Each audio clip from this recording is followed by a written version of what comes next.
An unusual morning in court for Lori Vallow Daybell, one day after being charged with the murder of her children. What experts say may be happening between Lori and her husband, Chad. The windy weather is leading to fire warnings, plus your Memorial Day forecast is coming up. Cannabis lounges and outdoor pot use. Nevada state legislature considers shaking up recreational cannabis. A suspect is arrested after an attempted kidnapping in Ogden. We're crying, scared. A lot of people are scared. Today at 5, the chilling details from a child who says they saw what happened. A tiny solution to a big housing problem. I'm Aaron Cox, and I'll show you what some high schoolers have come up with. I was going to die any day, but now all of a sudden I have a reason to live. A man on hospice says his passion project saved his life.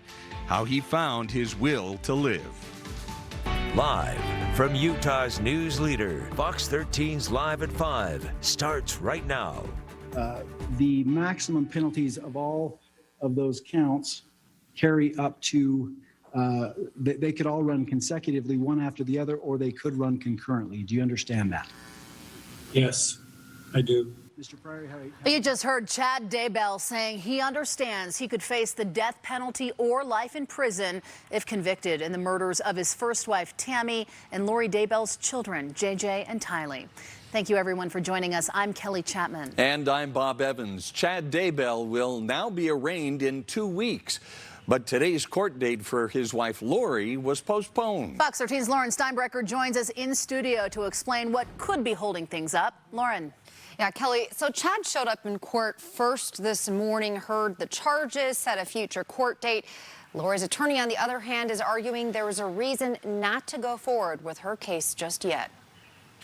One court hearing was procedural, as a straight-faced Chad Daybell heard out loud. That charge relates to the death of Tamra Daybell. The charges against him in the murders of his first wife, Tammy, and Lori's children, JJ and Tylee.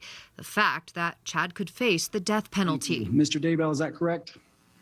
That is correct. But the other initial appearance... The court is going to continue this initial appearance. Continued for who knows how long, because of exigent circumstances, Judge Farron Eden said. And so here comes the defense saying, time out. Slow down. Defense attorney and former prosecutor Nathan Evershed explains the defense is already behind the 8 ball with the indictment and will need to catch up. This is a way to take a timeout, he says, and strategize. And what it does is that it slows things down a bit to help explore the kinds of defenses that are out there. And in this case, there are probably many, many different kinds of defenses. There could be an insanity defense. There could be a compulsion defense. There could be a mental illness kind of defense. It's hard to know. Why is Chad moving forward and Lori holding back? Also a common strategy, Evershed says, that potentially shows Lori and Chad's attorneys are separating the cases, getting ready to point the finger at each other. They could just say, ladies and gentlemen of the jury, this wasn't me, or their attorney saying this wasn't my client, this was the other person that was charged. My client wasn't a part of it. So for a variety of reasons, it's a good idea for defense attorneys to try to separate this as much as they can and get on 2 different tracks. Yesterday, former FBI Special Agent Frank Montoya Jr. told me the prosecution appeared to already be arguing against a potential insanity defense, which you can find in that indictment, because they say that Chad and Lori used religious beliefs to justify the murders. But at the end of the day, they argue that those murders were calculated and premeditated. Live in studio, Lauren Steinbrecher, Fox 13 News, Utah. Lauren, thank you. Chad Daybell will be arraigned on June 9th. Now, that date also happens to be the 1-year anniversary of the discovery of JJ and Tylee's remains. The 2 children's bodies were buried on Chad's property in Salem, Idaho, and were later identified as the children. Chad was also taken into custody that day after being pulled over about a mile from his Idaho home. We have been following this investigation from the beginning. You can read much more on our website, fox13now.com, and always catch the latest updates on air right here on Fox 13. 277 wildfires have already burned in Utah so far this year alone. And 219 of them were human-caused. That's why fire and state leaders have created a new program called Fire Sense, as in common sense. Being aware of your actions can stop catastrophic wildfires, especially in a year with drought conditions so severe. 100% of the state of Utah is in drought conditions right now, and 90% of the state is in extreme drought conditions right now. Experts want you to be careful where you park your car. If it's too hot and too close to dry grass, that can cause a wildfire. And Bob, stage 1 fire restrictions are now in place tonight for Beaver, Garfield, Iron, Kane, and Washington counties. This applies to all private lands outside city limits and all state and BLM lands in those counties. Stage 1 restrictions mean no open fires except in approved campsites and picnic areas. Also, no fireworks, target shooting, or operating ATVs or other motorized vehicles in areas with dry vegetation. Basically, what we're seeing is extremely dry conditions. We're already starting to see an increase in human-caused fires, roadside starts, things like that, and the drought that we're in has really affected the vegetation to a point where a minimal spark is causing a wildfire. Zion National Park is now in stage 2 restrictions, meaning no open fires of any kind. Fire restrictions are also in effect in Provo. Those restrictions allow for recreational campfires in improved fire rings in city parks and your own yard, but with the following rules. The smoke must not be a nuisance to neighbors. The fire must be in an outdoor contained pit no larger than 3 feet by 3 feet. The flames of your fire cannot be more than 3 feet high. The fire must be for cooking, and you cannot burn trash or other debris. For several weeks now, when we talk with meteorologist Allison Krogan, we mentioned the elevated fire danger, Allison, and that seems to be going nowhere anytime soon. Well, we do have red flag warnings still in place for southern Utah. I'll get to that in just a second. I wanted to start with the conditions because this loop from the last few hours showing you on satellite and radar, some areas of rain, and then I added the red arrows. That's the wind that we're seeing that's pretty gusty across southern Utah. So just good visual to show you what's happening right now across southern Utah. But then we also have a little bit of rain, mostly terrain-based, Bryce, up towards Capitol Reef. Now, the areas of hot pink, this is where we have our fire weather warnings. These will be in place until 10 o'clock tonight. So Green River, I-70 over towards the Colorado border, down through Lake Powell, and over towards I-15 near Zion National Park, Tokerville area. We have red flag warnings in place until 10 o'clock tonight. And it's gusty here across the region. A lot of places across eastern Utah and southern Utah dealing with wind gusting about 20 to 30 miles per hour. But a very comfortable evening ahead of us for Salt Lake City. It's close to 70 degrees through 9 o'clock tonight. That's when we're back into the mid-60s. And we do have comfortable daytime highs here over the next few days. I'll have your full forecast coming up. All right, Allison, thank you. Last week, a Fox 13 News investigation revealed the Salt Lake City Police Department consistently responds too slowly to the most urgent 911 call. Now this evening, the Salt Lake City Mayor's Office and City Council are responding. Fox 13 investigative reporter Adam Herbets joins us in studio with a look at the next steps. Adam. Yeah, Bob Kelly, this all ties back to how understaffed the Salt Lake City Police Department is. They're soon going to be down more than 84 officers. The city says it's a complicated problem that's going to take more than just time or money to fix. But they have signaled there is help on the way. I mean, it sounds like she's being raped currently. We'll be out there as soon as possible. The Salt Lake City Police Department admits it takes way too long on average to respond to the most urgent 911 calls. The problem is lack of officers, and according to the union, the cause is lack of morale. We would like to see a much more vocal and involved leadership. When the union talks about a failure in leadership, they're not necessarily referring to the mayor. Mayor Mendenhall has never promoted the idea of defunding the police. Instead, some officers are frustrated with the chief, who they believe has not done enough to publicly or privately support his own officers. Chief Mike Brown has continued to avoid an interview with Fox 13 for months. The reasons we've been given are that he's either not interested or too busy to address the topic. I've never seen the police department in such bad shape, to be honest, ever. Salt Lake City Council member James Rogers at a public meeting on Tuesday said he thinks one of the best ways to improve morale is to finally pay officers in our state capital city what they deserve. When you take care of your employees, they'll take care of you. When they feel like they're being supported, they're absolutely going to go out and they're going to do their job 100%. Morale is a problem. Our officers are concerned, the mayor and the city council are concerned. Nobody wants to see response times that are lengthy for a priority 1 or 2 call. Officer contract negotiations between the city and the union are ongoing, but the mayor's chief of staff agrees the department needs to be appropriately staffed and officers need to be paid appropriately, something Mayor Mendenhall has factored into her proposed budget. Just looking at a pure number doesn't really tell the story. If people want to see change, there is change beneath those numbers. Salt Lake City Council Chair Amy Fowler also released a statement in response to last week's investigation. Quote, "It is distressing to hear of any victim of a crime and a slow response time by the police department. The shortage of officers is a top priority as we review the mayor's recommended budget for PD and the city as a whole." Remember, even if the city council approves the mayor's budget, allowing the department to hire more new officers, it takes almost a year for those officers to be trained and out on the streets.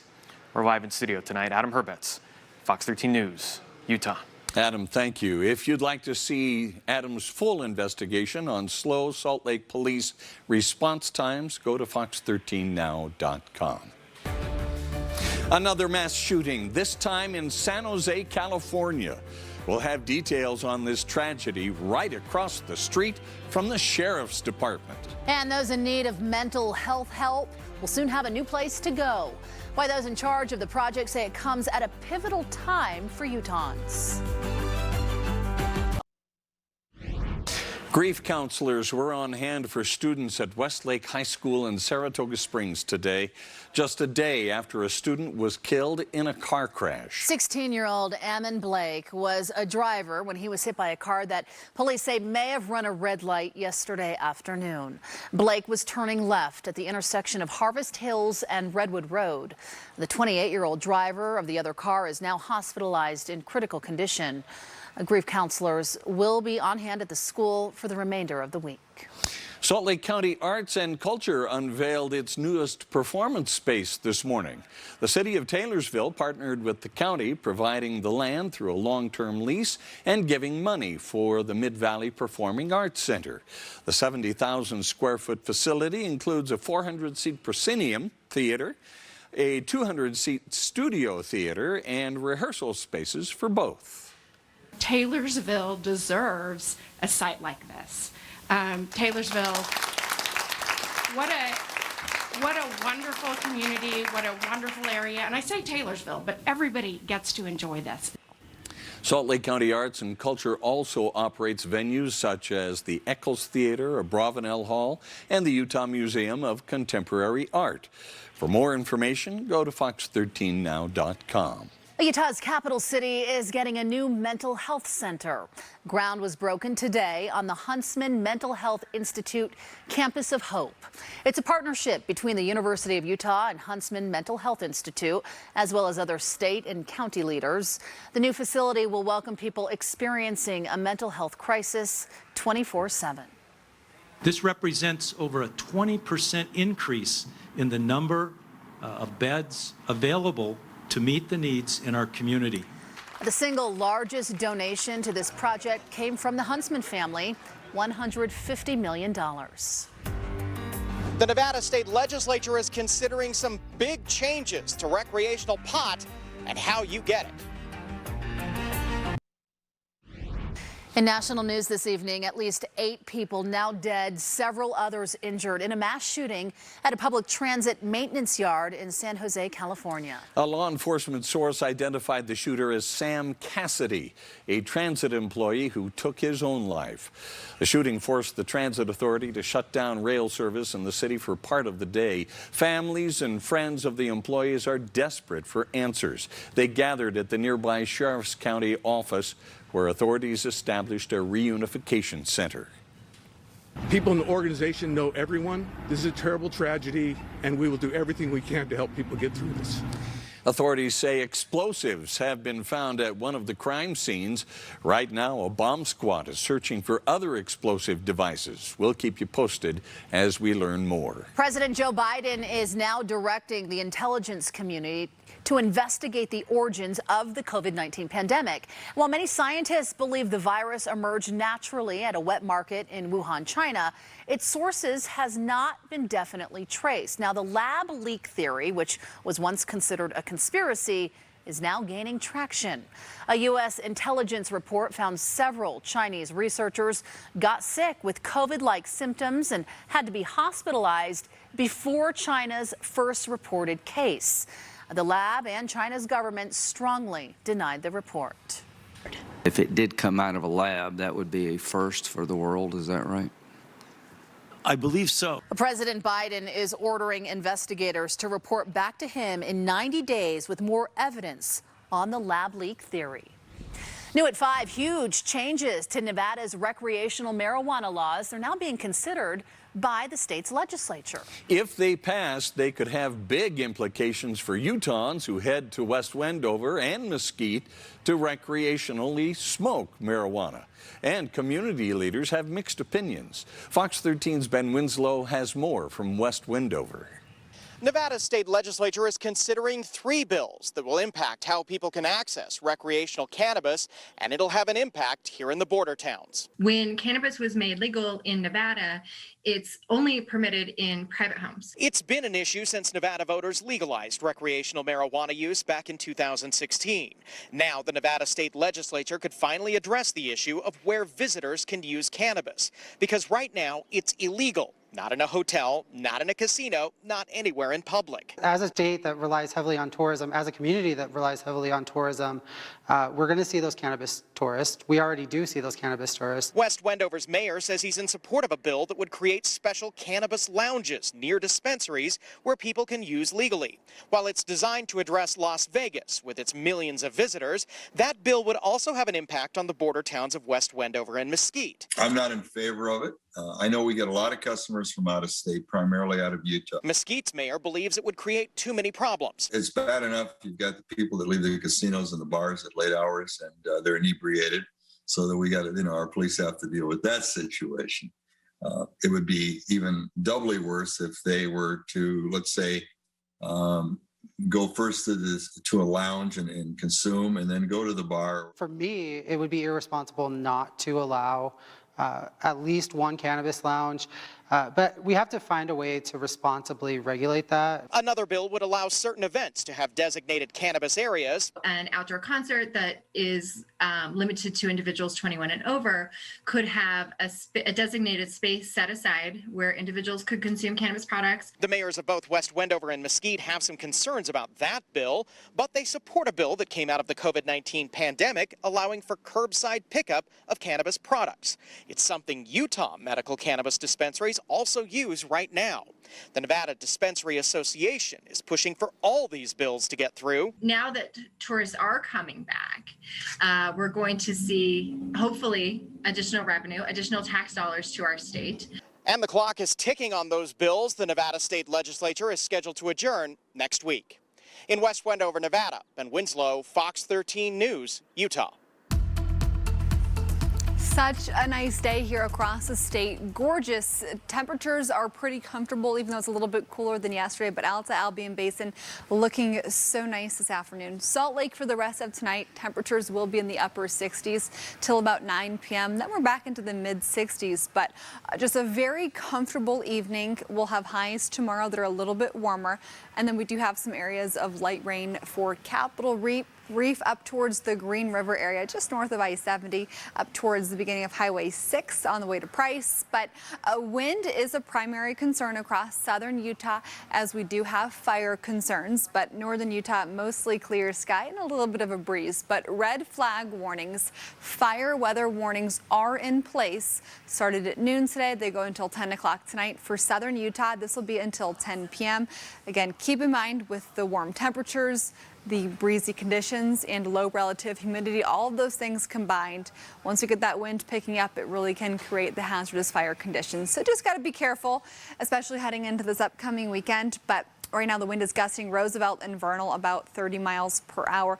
Price all the way down through Blanding, it's gusting, and then it's gusting over Bryce, Panguitch, Cedar, and St. George, around 20 to 25 miles per hour. Temperatures here across our state right now, it is about 70 to 75. Feels really comfortable. It's about 5 degrees cooler than this time yesterday because of a cold front that moved through. And then overnight temperatures will be upper 40s first thing tomorrow morning. So a clear and cool start for your Thursday.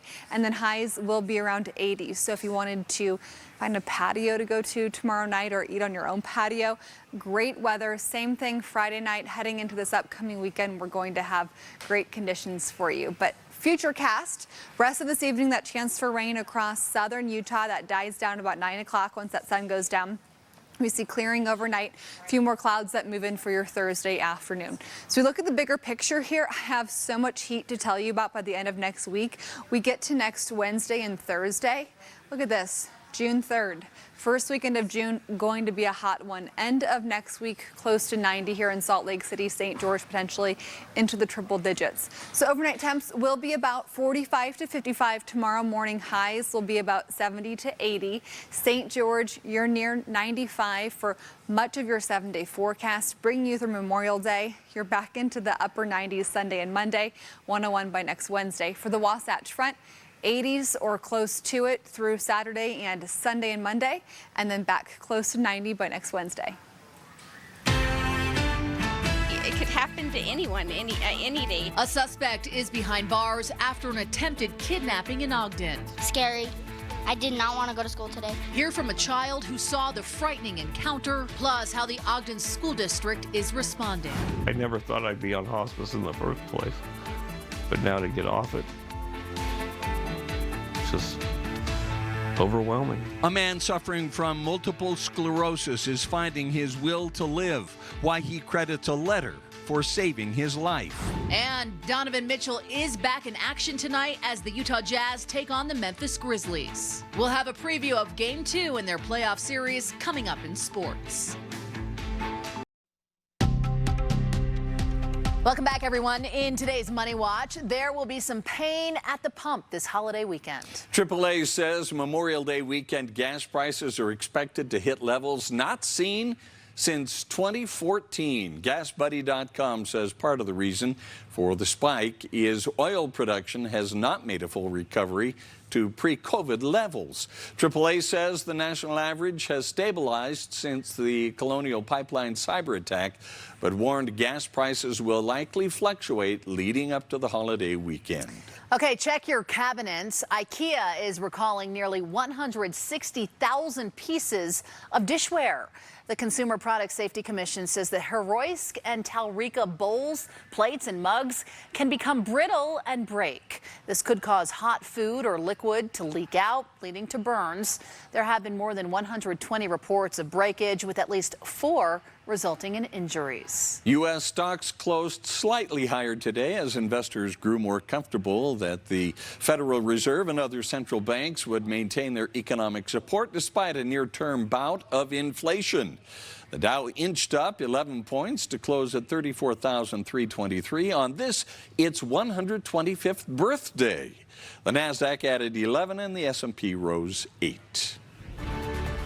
Got out of his car to deliver some mail, and that's the last thing that he remembers. Coming up at 5:30, an arrest in an assault case, months in the making in North Salt Lake. What we're learning tonight about the suspect who allegedly punched a postal worker in the face.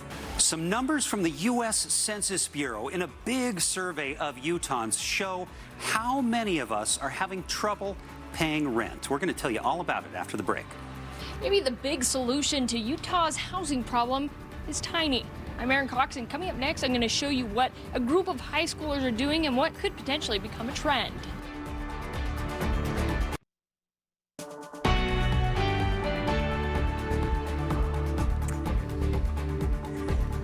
Right now, a teacher at Lincoln Elementary School in Ogden is being called a hero for using his concealed weapon to protect students. That teacher confronted a man believed to be under the influence of narcotics. Authorities say that man tried to kidnap an 11-year-old girl yesterday. Fox 13's Spencer Joseph spoke with students who saw it all. The suspect is identified as Ira Cox Berry, and he was taken into custody quickly, but still, parents and students are shook from this experience. Scary moments in Lincoln Elementary School when a man tried to kidnap an 11-year-old girl on the playground Tuesday. We were outside doing a science project, and then this guy was like, he started walking up. This is Isaac. He tells us he witnessed the whole thing. Students and police tell us the man, identified as Ira Cox Berry, tried to take a student by the arm. A teacher then confronted him and was able to get the student away. And our teacher was holding the courtroom door, and we ran into this, my sister's classroom. The teacher, who kids call Mr. Story, made sure all of the kids were safe. But that's when Coxberry started yelling and slamming on the glass of the classroom. The teacher then drew his concealed carry pistol and was able to subdue him until police arrived. He did everything that he should do to protect our children's lives here in the city of Ogden. Not once, but twice, he confronted the suspect. Ogden police are still investigating what happened, but according to them, we believe that he had no connection with the 11-year-old girl. While teachers and students are being praised for doing everything right, it's still shaken the Ogden community. All the girls in my classroom and some boys were crying, scared. A lot of people were scared. You know, it's not very common at all that this happens. Scary. I did not want to go to school today. It makes me frightened, you know, it could happen to anyone, any day. This is Nicole Day. Her son Seth was in the classroom when Coxberry was banging on the window. The kids were smart and did what they needed to do. For police, parents, and students, they are saying they're just thankful for the quick action of this teacher and others that resulted in a quick arrest and no injuries. I'm grateful that he's okay, and I'm grateful that the girl's okay. I'm grateful for everybody. Coxberry has been booked into Weber County Jail on first-degree felony charges of child kidnapping. In Ogden, Spencer Joseph, Fox 13 News, Utah.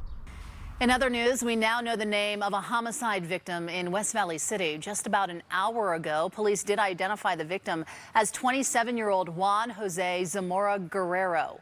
Police were called to Granger Medical Clinic near 29th West and 35th South just after 5 o'clock this morning. Officers found Guerrero fatally shot in the back seat of a car. We are working on gathering evidence, talking to people, looking for surveillance video, all of those sorts of things that can help us piece together what exactly happened here and why. If you saw anything suspicious in the area or have any information tied to this case, please call police. Police say they've arrested a man in connection with an attack on a mail carrier in North Salt Lake. Detectives say 31-year-old Akuso Amituanai became angry because he believed the mail carrier had cut him off in traffic in mid-March. Officers say he followed the postal carrier to his next stop, got out of his car, and allegedly punched him in the face, knocking him out. Both local and federal authorities teamed up to track him down in another state. They were able to locate the suspect in New Mexico and have now filed charges on him, assault against a federal employee.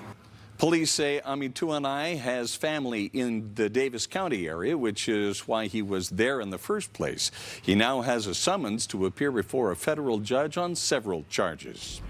The U.S. Census Bureau says women represent 54% of renters who say they were behind on payments. In Utah, 75% of those behind on rent are women.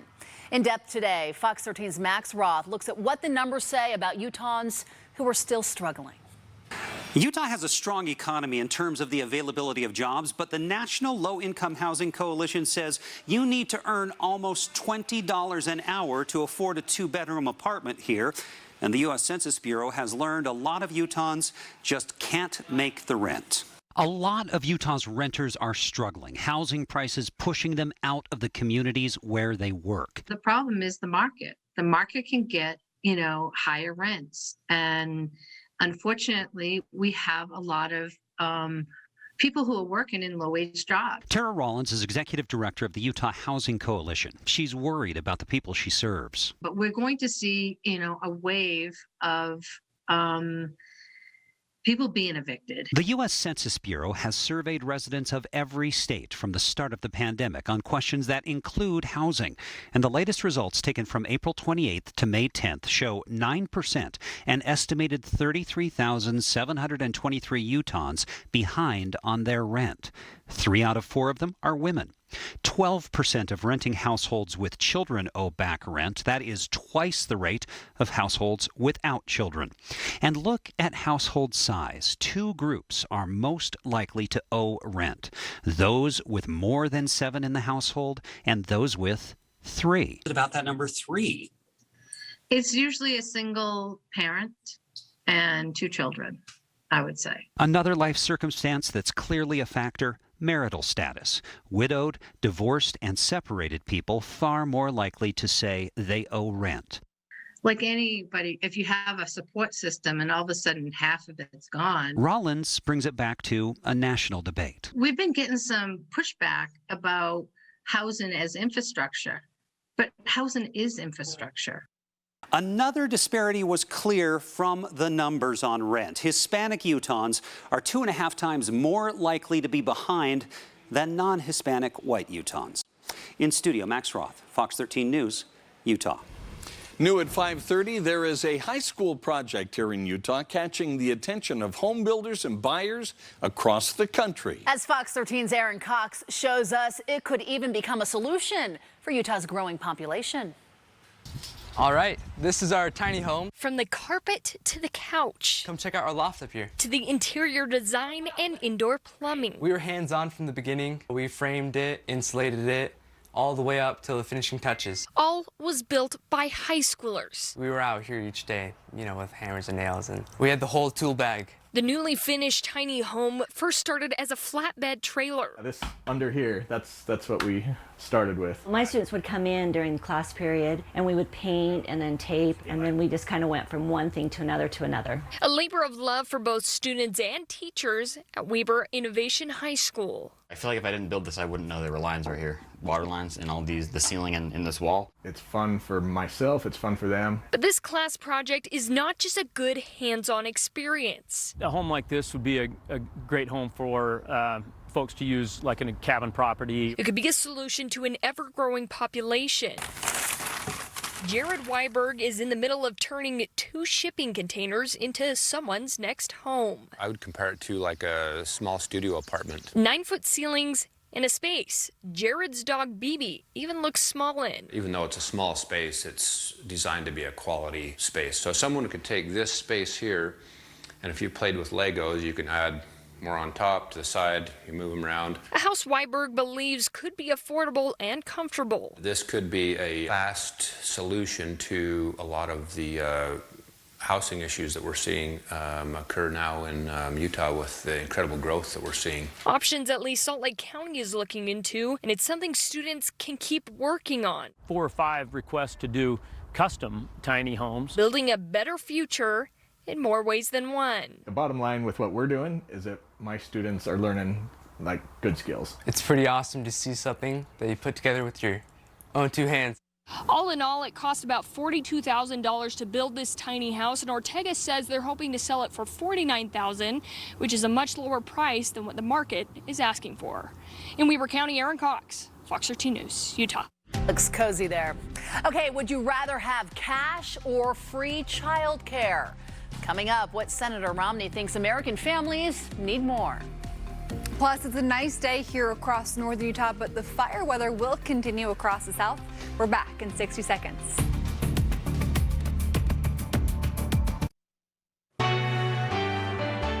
Utah Senator Mitt Romney took part in a virtual panel this afternoon that focused on family policy, asking whether parents would rather have cash or child care.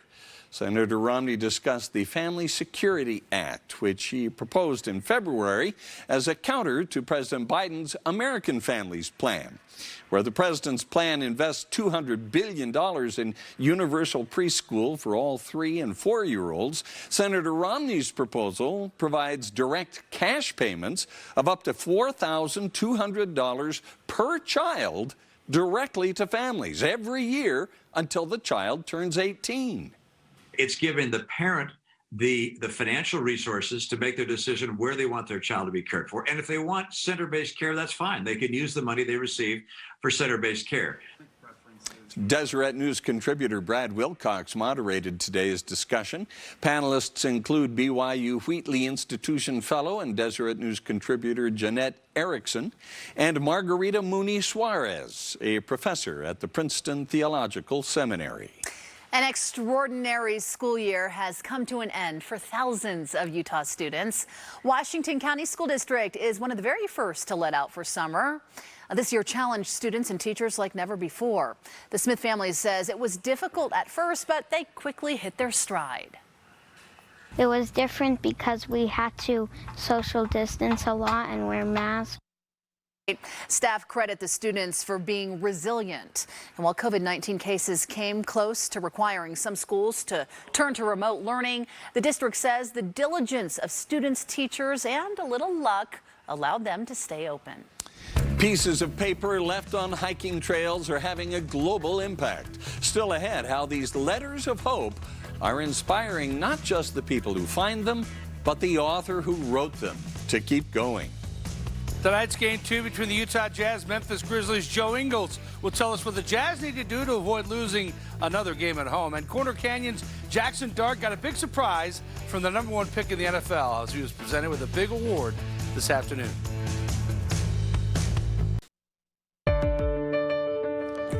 Switching to COVID news now, 12,800 more vaccines have been administered since yesterday's report, and more than 7,000 more Utahns are now considered fully vaccinated. This comes as 268 new COVID cases were reported in Utah today. And some good news here.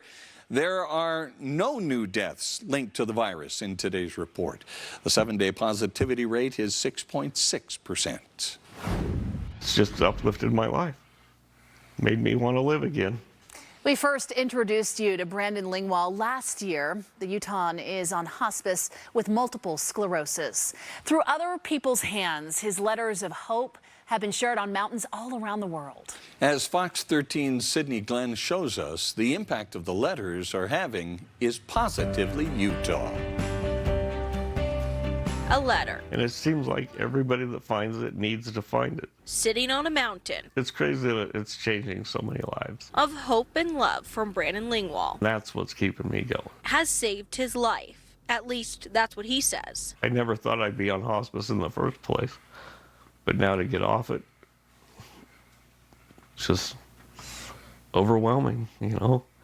Maybe I'll last another 10 years. Lingwall has MS and was put on hospice care back in 2019. When they first got on it, I was gray. I mean, they thought I was going. Now he's preparing to leave. They said they're just having a hard time coming up with reasons to keep me on. Working with his hospice social worker last September, his letters were placed on hiking trails. It's just uplifted my life. Made me want to live again. The idea is simple. People are asked to take a picture on the mountain and then message Lingwall with how the letter has impacted them. One letter came in, a little less depression, and 2 and 3, and now we're up to 203. This letter has made its way to many states and countries, and now to the top of Mount Everest. It blows me away more than any of them. Watching this letter make its way around the world has given Lingwall a reason to get up every day. A will to live. I almost feel like MS has been a blessing instead of a curse because of all the nice people that I've met. It just goes to show the power of something so simple, like a letter, can change someone's life. I love waking up in the morning. Brandon says up next, he's going to make sure this gets translated into several different languages so everyone can enjoy the message. And Sandy with Brandon. Sydney Glenn, Fox 13 News, Utah.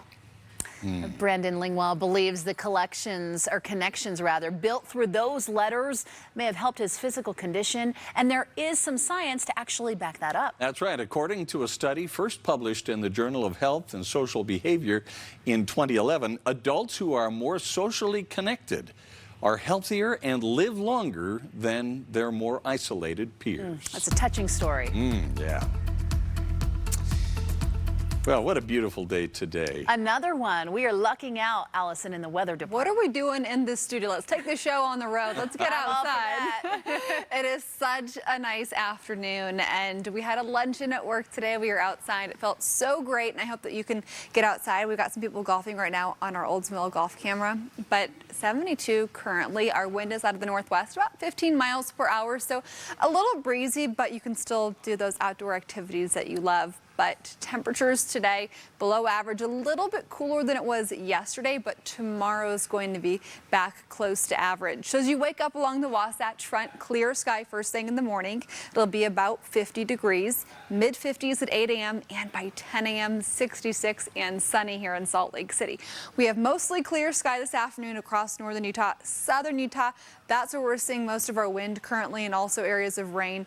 Bryce up towards I-70 through the Green River area, just right up towards Highway 6, but really just looking at a pleasant couple of days. Now we will have fire weather at times across the region, and we have red flag warnings in place until 10 o'clock tonight for southern Utah, Lake Powell over towards I-15, and then over towards I-70 Green River into Colorado. Red flag warnings until 10 o'clock tonight. But if you're going to be doing anything outdoors this upcoming weekend, especially if you're going to be pulling a boat, a trailer, heading into the holiday weekend, just know you really have to be careful because it's been so dry, just our drought here across the region. Really just difficult conditions, but temperatures are comfortable right now, but the wind is gusting, so that's the only really bummer currently for the evening across southern Utah and eastern Utah. Vernal, it's 32 miles per hour, so not quite as pleasant for parts of the state, but our temperatures across the board, most of us around 70 to 75 right now. St. George an exception, around 90, and then we're going to cool down a little bit come Saturday. So temperatures for Saturday will be a few degrees cooler. That's because a cold front's going to arrive on Friday here across northern Utah. But for your future casts, we'll keep that chance for a few showers across southern Utah through about 9 o'clock tonight. Then tomorrow afternoon, chance for a few areas of sprinkles across southern Utah, but just generally speaking, high pressure over the next few days, nice weather, and we'll keep it pretty dry through the holiday weekend through next Tuesday. Then middle to end of next week, we are dealing with a lot of heat. So scattered areas of light rain possible for the higher terrain of southern Utah, just very spotty, nothing really measurable.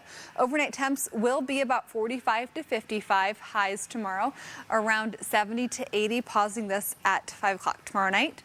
Looking really nice. St. George, hot, 95. And then heading into Monday, Tuesday, and Wednesday next week, we are close to that triple-digit mark. 101 by next Wednesday. Overnight temperatures in the 60s for St. George and for the Wasatch Front, around 80 through our 5-day forecast, and then we are back into the upper 80s by next Wednesday.